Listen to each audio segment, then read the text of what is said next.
자, 우리가 지난 영상에서는 입실론 델타 논법을 이용한 극한의 엄밀한 정의를 설명했고요. 자, 이번에는 그 입실론 델타 논법을 이용해서 극한을 설명하고 그리고 극한과 관련된 여러 가지 성질을 직접 증명해보는 그런 설명을 한번 해보도록 할게요. 자, 앞에서 선생님이 설명하기에 이런 입실론 델타 논법을 이용해서 극한을 설명하는 방법은 두 가지 방법이 있는데, 방법 1, 거꾸로 푸는 방법. 자, 이 거꾸로 풀기 방법이 여러분들 텍스트북에 있는 방법이라고 그랬죠. 또 나머지 방법이 있는데, 두 번째 방법은 델타 고정하기. 자, 이번 영상은 이 델타 고정하기 방법을 사용할 때 여러분들이 좀 주의해야 할 점에 대해서 좀 설명할 건데요. 자, 우선 위에 있는 포스텍 문제를 델타 고정하기 방법으로 문제를 풀어보도록 하겠습니다. 거꾸로 풀기는 여러분들 개인적으로 해보도록 하고요. 결국에는 뭐냐? 우리가 해야 되는 거는 임의의 입실론에 대해서 적당한 델타가 존재해야 돼. 어떤 델타냐면은 이거 차이의 거리가 0과 델타 사이에 있는 모든 x에 대해서 얘와 얘의 크기가 입실론보다 작아지는 그런 값을 찾아야 되는데, 알고리즘이 뭐였어요? 임의 입실론에 대해서 이 관계를 만족하는 적당한 델타의 존재성을 설명해야 된다라는 얘기를 했었어요. 그때 여기 있는 델타 고정하기 방법이 뭘 의미하냐면, 만약에 델타를 1로 고정했었어. 자, 델타를 1로 고정해보자. 근데 여러분들이 그냥 이렇게 하는지를 이해해야 돼. 일단 1로 고정하면 델타가 1이 되면 x와 3, 4의 거리가 이렇게 되겠죠. 그때 우리는 뭐 해야 되냐면, 이것인 모든 x에 대해서 얘가 입실론보다 작아져야 되잖아. 그래서 여기 있는 값을 분석해보고 싶은 거야. 그래서 왼쪽에 있는, 이 부등식 왼쪽에 있는 여기 있는 걸 풀어 써봤더니, 분모 분자에 얘를 곱하면 분자는 x 더하기 6 빼기 9가 되겠죠. 분자에 있는 거 계산하면 x 빼기 3이 되거든요. 그럼 얘가 이렇게 돼.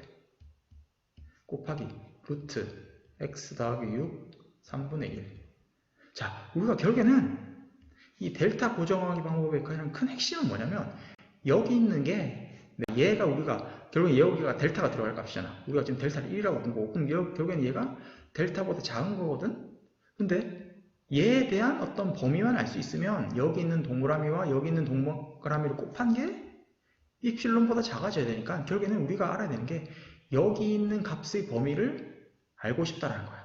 여기 있는 값의 범위를 알기 위해서 특정한 델타를 고정해서 얘를 알기 위한 x의 범위를 구하자는 게 델타 고정하기 방법의 핵심이거든요.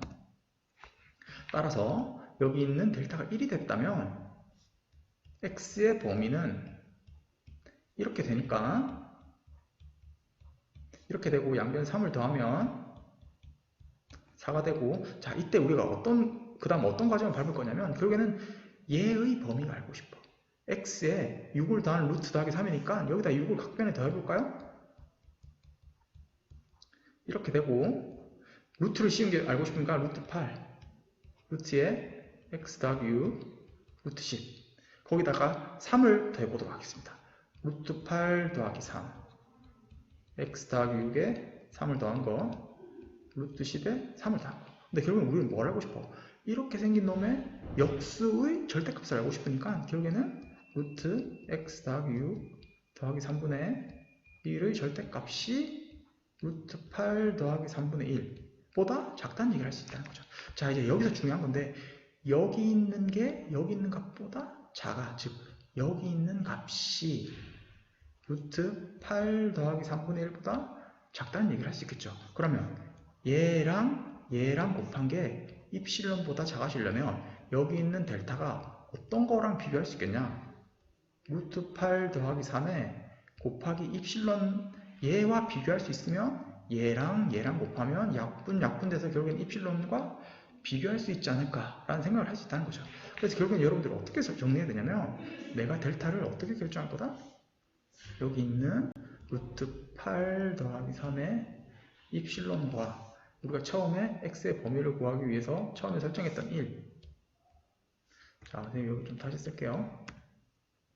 루트 8 더하기 3의 입실론을 곱한 것과 1 사이에 더 작은 값을 델타로 가져오면 어떤 얘기를 할 수 있었어? 델타가 만약에 1이야. 델타가 1이란 얘기는 루트 8 더하기 3.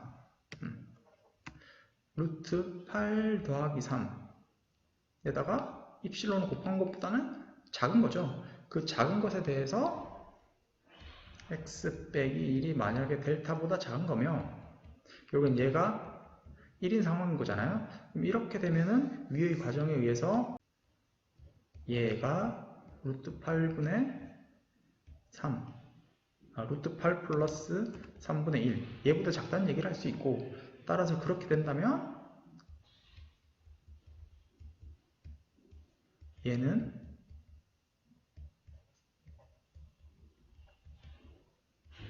이렇게 될 수 있는데, 여기 있는 게 결국엔 델타보다 작고 루트 8 더하기 3분의 1보다 작다는 얘기를 했잖아요. 근데 델타가 뭐야? 얘보다 작단 말이야. 그래서 얘는 결국에는 입실론보다 작다. 즉 어떤 얘기야? 얘일 때 얘가 입실론보다 작다는 얘기를 할 수 있다는 얘기지. 마찬가지 방법으로 두 번째, 델타가 루트 8 더하기 3의 입실론이라고 하면 결국 얘는 1보다 작다는 얘기죠.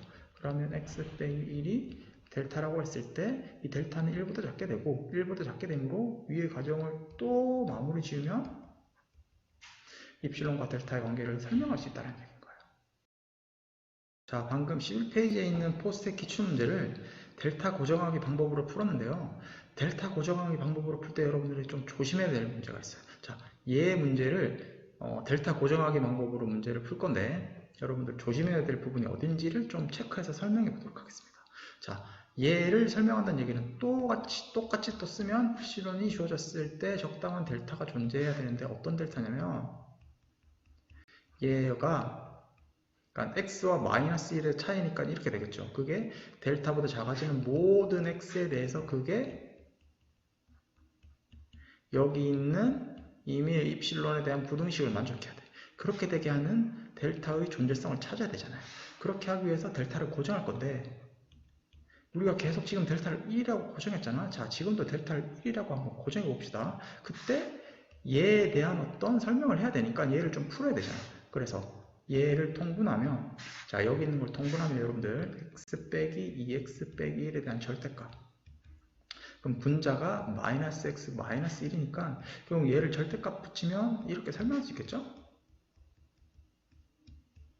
이렇게 된다는 얘기예요. 자, 그때 결국에는 여기 있는 이 부분이 델타와 비교될 수 있으니까 얘는 결국엔 델타보다 작고 결국에는 얘랑 곱한 게 입실론보다 작다는 얘기를 하려면 이것에 대한 범위가 필요하다. 이것에 대한 범위를 구하기 위해서 델타를 1로 고정했을 때 이렇게 되는 x의 범위를 구해서 그 x의 범위에 대한 요놈의 범위를 구하라는 게 델타 고정하기 방법의 핵심이었다라고 그랬죠. 그래서 x가 이렇게 되는 델타가, 즉 델타가 1인 경우의 범위를 구하면 이렇게 되고, 이를 양변에 빼면 이렇게 되고, 그러면 이런 x에 대해서 이 범위를 구해야 되는데 이제 여기서 잘못된 점이 뭐냐? 어떤 얘기를 해야 되냐면 얘를 만족하는 모든 x에 대해서 이런 얘기를 해야 되거든. 근데 봐, 델타가 1인 경우에 모든 x 중에 특별히 x가 마이너스 2분의 1이면 어때요? 여기 있는 분모를 0으로 만드는 값이죠. 즉 여기 포함되는 델타가 1인 경우에 모든 x에 대해서 이런 얘기를 설명을 못 해줄 수도 있다는 얘기야. 그 말은 내가 지금 기계적으로 델타를 1로 잡았는데 1로 잡으면 내가 범위를 너무 크게 벌렸다는 거지. 그러니까 마이너스 2분의 1이 포함되지 않도록 여기 있는 값이 정의되지 않는 값이 없도록 델타를 벌려야 된다는 얘기인 거예요. 자, 따라서 선생님이 델타를 조금 더 작게 잡아볼게요. 델타를 3분의 1로 잡아보도록 하겠습니다. 그러면 자, 얘가 델타인데 3분의 1이면 여기 있는 부등식을 풀면 이렇게 되고 마이너스 1 계산하면 이렇게 되겠죠. 여기에 보면 마이너스 2분의 1은 여기 포함되지 않기 때문에 여기 있는 값이 충분히 정의가 될 수 있는 거죠. 따라서 이 범위 내에서의 2x 더하기 1분의 1, 이 값의 범위를 구하자는 게 지금 선생님 설명의 핵심이고요. 여기는 2x 더하기를 한번 유도해 볼까? 2를 곱하면 2x 마이너스 3분의 4 1을 더하면 자 그때 우리는 이 값을 알고 싶지. 따라서 거기다가 절대값을 취하면 결국에는 얘는 음수인데 절대값을 취하면 3분의 1과 3분의 5 사이가 되겠죠. 따라서 이것의 분수꼴이 역수 형태가 알고 싶으니까 2x 더하기 1분의 1 얘는 3보다 작다는 얘기를 할 수 있다는 얘기야. 무슨 얘기인지 알겠어요? 자, 이러한 범위를 알기 위해서 델타를 고정한다는 거를 캐치하는 게 선생님이 여러분들에게 요구하는 거고 결국엔 얘가 3보다 작아. 그럼 결국에는 얘랑 얘랑 곱한 게 입실론보다 작아지려면 이 델타를 뭐랑 비교할 수 있으면 좋을 것 같아요. 얘가 3이 나왔으니까 3분의 입실론과 비교할 수 있으면 되지 않을까? 따라서 우리가 결론적으로 델타를 3분의 입실론과 내가 여기서 고정했던 3분의 1 사이의 더 작은 값으로 만약에 택했다면 그렇게 택했다면 첫 번째 델타가 3분의 1인 경우야. 3분의 1이라는 얘기는 무슨 얘기야? 여기 있는 거 둘 중에 작은 게 3분의 1이니까 3분의 입실론은 얘보다 크다는 얘기죠. 그러면 x 더하기 1이 3분의 1이면 여기 있는 과정 그대로 적용하면 2x 더하기 1이 3보다 작다는 얘기를 할 수 있고 따라서 2x 더하기 1분의 x 빼기 1 얘는 x 더하기 1 곱하기 2x 더하기 1분의 1이 되는데 얘가 델타보다 작고 얘는 3보다 작으니까 3델타인데 3델타는 뭐야? 델타가 3분의 입실론보다 작으니까 얘는 입실론보다 작아. 즉 이렇게 되는 자 얘가 지금 델타인 상황이죠. 이렇게 되는 모든 x에 대해서 얘를 만족하는 델타를 이렇게 찾았다는 얘기인 거죠. 또한 두 번째 델타가 3분의 입실론인 경우 자 이 둘 중에 더 작은 게 3분의 입실론이면 당연히 얘는 3분의 1보다 작게 되고 x 더하기 1이 델타보다 작으면 델타는 결국에는 3분의 1보다 작다는 얘기니까 여기 있는 과정을 그대로 똑같이 반복하면 결국에는 입실론과 델타의 관계를 설명할 수 있다는 얘기인 거예요. 자, 선생님이 여기서는 생략했는데 만약에 여러분들이 여기를 서술형으로 쓴다면 여기 있는 과정을 충분히 더 자세하게 서술할 수 있어야 좋은 점수를 받을 수 있겠다라는 걸 다시 한번 강조할 수 있겠습니다. 따라서 델타 고정하기를 할 때 기계적으로 1이라고 고정하지 말고 그 상황에 따라서 1로 고정하든 3분의 1로 고정하든 2로 고정하든 여러분들이 판단할 수 있어야 된다는 얘기를 다시 한번 강조합니다. 자, 그럼 이제 11페이지 밑에 있는 여기 있는 삼각 부등식에 대한 얘기를 좀 해보려고 하는데요. 이 삼각 부등식은 솔직히 여러분들이 중학교 때 이미 다 배웠던 내용이에요. 어려운 건 아니고요. 삼각형이 이렇게 있을 때 여기 있는 길이를 하나의 벡터의 길이, 여기 있는 길이를 하나의 벡터의 길이, 그리고 여기 있는 길이를 벡터의 합으로 표현할 수 있잖아요. 이렇게 했을 때 우리가 삼각형의 결정 조건 중학교 때 뭐라고 배웠냐면 가장 긴 변의 길이는 나머지 두 변의 길이 합보다 클 수가 없죠. 결국엔 여기 나와 있는 이 삼각 부등식이라고 하는 것이 그 삼각형의 결정 조건을 설명하는 거다. 자, 이 삼각 부등식은요. 2020학년도 딱 작년이죠. 연세대 기출문제에서 이 삼각 부등식을 이용한 벡터 설명하는 문제가 기출됐었거든요. 그러니까 얘는 여러분들이 대학 과정에서 굉장히 중요한 내용이니까 꼭 알아뒀으면 좋겠고요.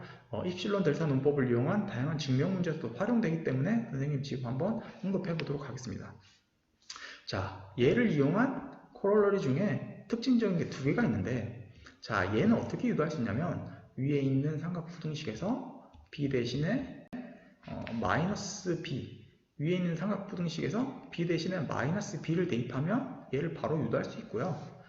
얘는 여기 있는 삼각 부등식에서 a를 a 빼기 b 더하기 b 이렇게 할 수 있고요. 얘를 삼각 부등식으로 묶어내면 이 더하기 1 형태로 왼쪽과 오른쪽을 이렇게 쪼갤 수 있어요. 그럼 얘를 넘기면 이렇게 유도할 수 있고요. 또한 마찬가지 방법으로 b도 b 빼기 a 이렇게 할 수 있고 얘도 마찬가지 삼각 부등식을 통해서 이렇게 유도할 수 있거든요. 자, 이때는 얘를 이렇게 넘기면 이렇게 얘기할 수 있어요. a 빼기 b 이렇게. 여기서 여러분들은 뭘 확인할 수 있냐면 여기 있는 값과 여기 있는 값이 플러스 마이너스 대상으로 여기 있는 값을 가운데로 뒀을 때 여기 있는 값을 가운데 뒀을 때 플러스 절대값과 마이너스 절대값을 통해서 여기 있는 걸 설명하고 있기 때문에 여기 있는 걸 두 가지를 다 묶어서 설명하면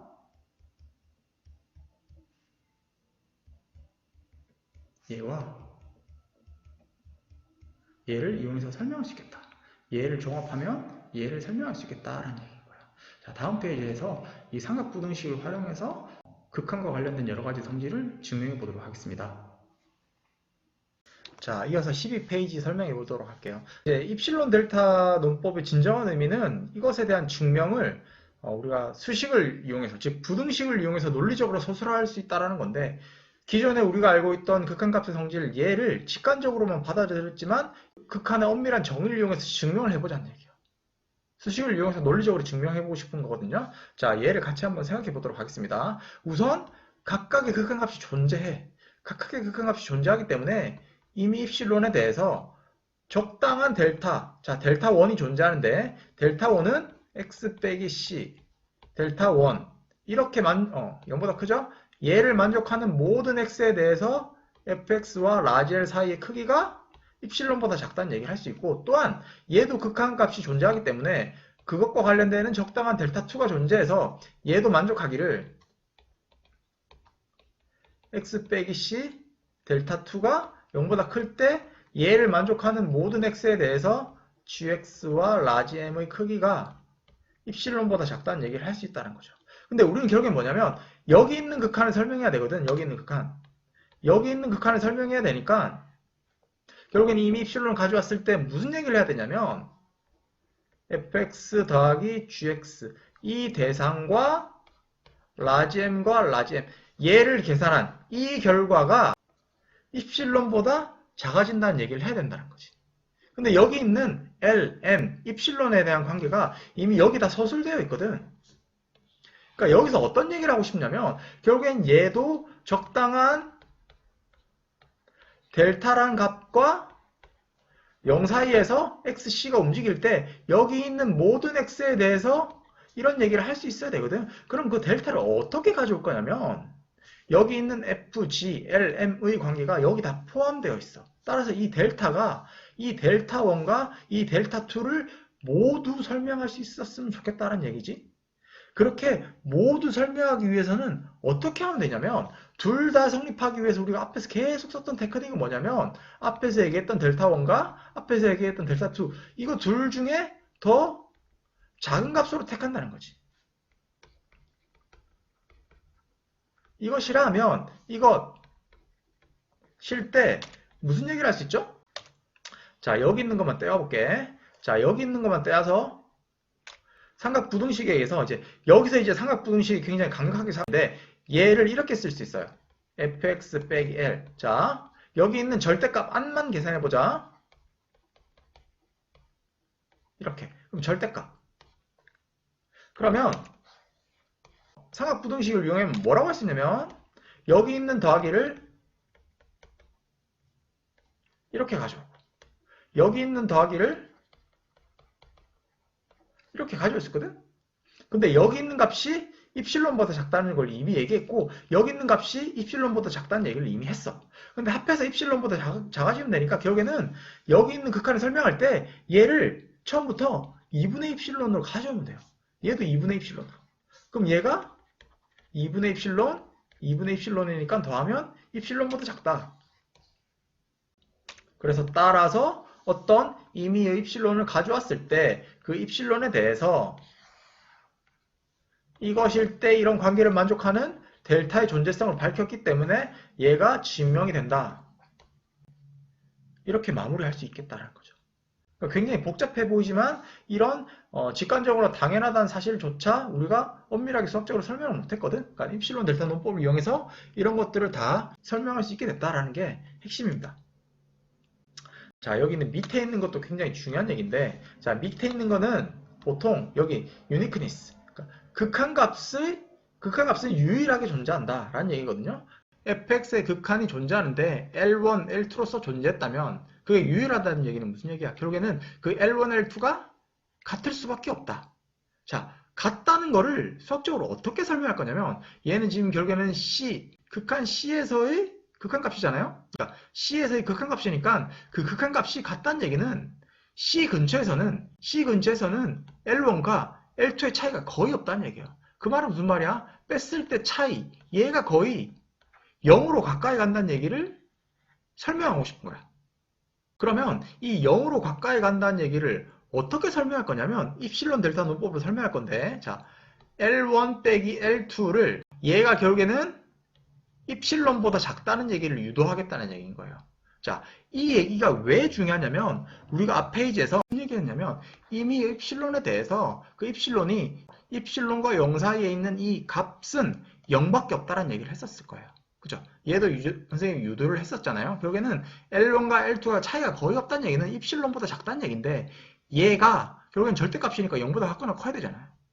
그죠? 따라서 얘가 입실론보다 작다는 얘기는 얘가 0이 될 수밖에 없다는 걸 유도한다는 얘기인 거죠. 그래서 여기서는 그 과정을 설명해 보겠다라는 거죠. 자, 그래서 어떻게 유도할 거냐면 여기서는 F가 L1으로도 수렴하고 L2로도 수렴하잖아. 따라서 극한의 정의에 의해서 델타1과 델타2가 각각 존재하는데 얘도 0보다 크고 얘도 0보다 크겠죠? 각각이 뭘 만족하냐면 델타1, 델타2. 물론 얘는 0보다 크겠죠? 이것일 때 그 각각의 얘가 라지 L1과 크기 비교가 이렇게 되고 라지 L2와 크기 비교가 이렇게 됐단 말이야. 그때 우리는 무슨 얘기를 하고 싶지? L1과 L2의 차이가 거의 없다. 입실론보다 작다. 이 이야기를 하기 위해서 얘를 어떻게 변형시킬 거냐면 이제 여기서 얘를 변형시킬 때 삼각부등식이 굉장히 강력하게 작용한다는 얘기예요.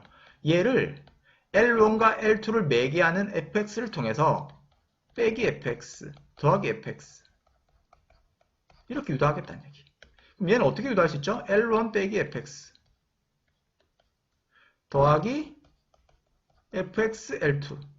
자, 그러면 얘가 등호가 아니라 삼각부등식에서 이렇게 되겠죠? 근데 뭐야? 얘가 여기 있어. 입실론. 얘가 입실론. 결국에는 이 각각의 x, 여기 들어갈 x에 대해서 얘도 입실론보다 작고 얘도 입실론보다 작으려면 그 x를 어디서 가져야 돼? 그 x가 얘도 만족하고 얘도 만족해야 된다는 거죠. 즉 L1, L2보다 더 작은 범위에서 x가 c와의 거리가 작아지려면 델타를 어떻게 택해야 된다? 계속 쓰고 있는 거죠. 둘 중에 더 작은 거로 가져와서 이것에 대하여 x와 c의 차이 거리가 델타보다 작아지면 이것이면 그것에 대해서 그렇게 된 x에 대해서 얘가 이렇게 되고 얘가 이렇게 쪼개지는데 얘도 입실론보다 작고 얘도 입실론보다 작아. 근데 우리가 결론적으로 얘를 입실론보다 작다는 얘기를 하기 위해서 처음부터 얘를 2분의 입실론, 2분의 입실론으로 가져오면